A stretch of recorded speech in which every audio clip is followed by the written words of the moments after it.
বলিউডের অন্যতম জনপ্রিয় জুটি কারিনা কাপুর সাইফ আলী খান। এই জুটির রোম্যান্স দেখে আলোচনা সমালোচনার মাঝেও ভক্তরা তাদের ভীষণভাবে পছন্দ করেন। এবার এই দম্পতির একটি ভিডিও ভাইরাল হয়েছে, যেখানে তাদেরকে ম্যাচিং পোশাকে দেখা গিয়েছে।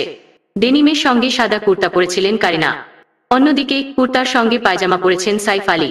দুজনেই বাড়ি থেকে বের হয়ে একে অন্যকে আলিঙ্গন করার পর চুম্বনরত অবস্থায় দেখা যায়।